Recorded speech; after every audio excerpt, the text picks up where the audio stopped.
Bonjour à tous.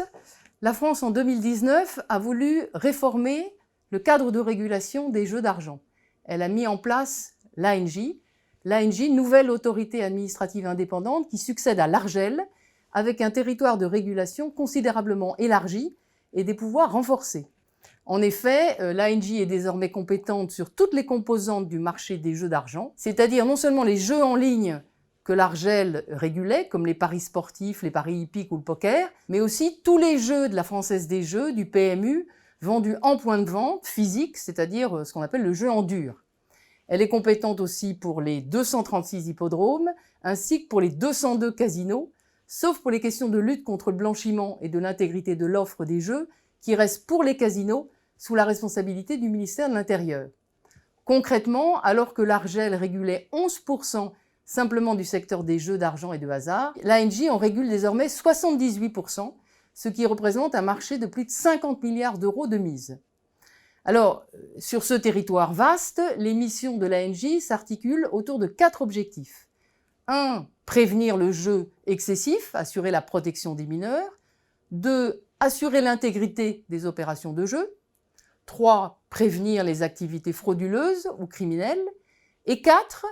Veiller à l'équilibre entre les différentes filières de jeu. Pour mettre en œuvre tous ces objectifs, l'ANJ dispose de pouvoirs renforcés par rapport à l'ARJEL, comme par exemple le contrôle de la publicité ou la possibilité de contrôle sur place. L'ANJ, même si elle s'inscrit dans la continuité de l'ARJEL, n'est pas une ARJEL élargie, pas une ARJEL bis. C'est un projet nouveau qui nécessite de repenser la régulation. En particulier, elle doit adapter son intervention d'abord à la régulation de monopole et aussi à un univers d'usage de joueurs qui jouent en majorité de façon anonyme et aussi à des points de vente qui constituent un lieu important de socialisation locale. Je souhaite mettre en place une régulation qui combine accompagnement et contrôle. Accompagnement d'abord des opérateurs dans leur mise en conformité en leur fournissant des outils innovants. Je suis convaincue en effet qu'il y va de l'intérêt des opérateurs eux-mêmes, de la sécurisation de leurs pratiques et de la confiance de leurs clients.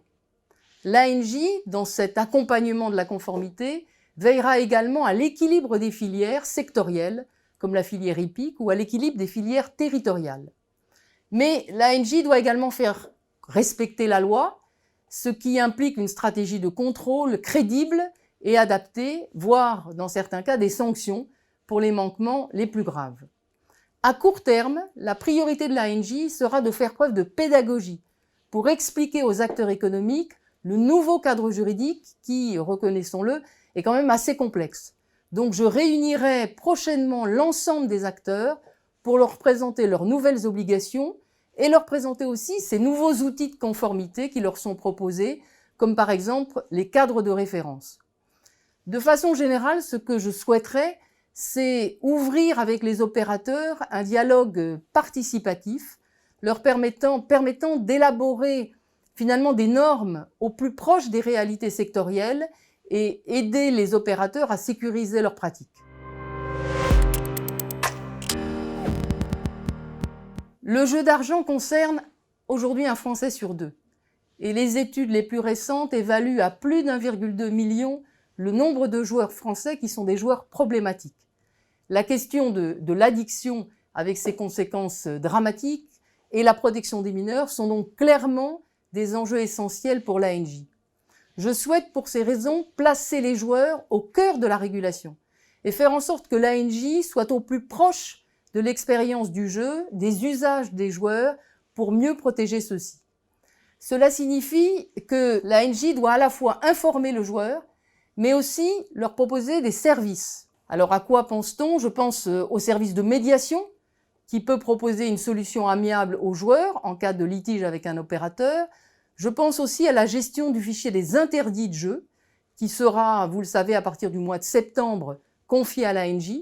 Ce sera pour nous l'occasion de rénover le parcours d'inscription du joueur et de lui proposer un véritable outil d'autoprotection, plus rapide et peut-être moins culpabilisant que le dispositif actuel.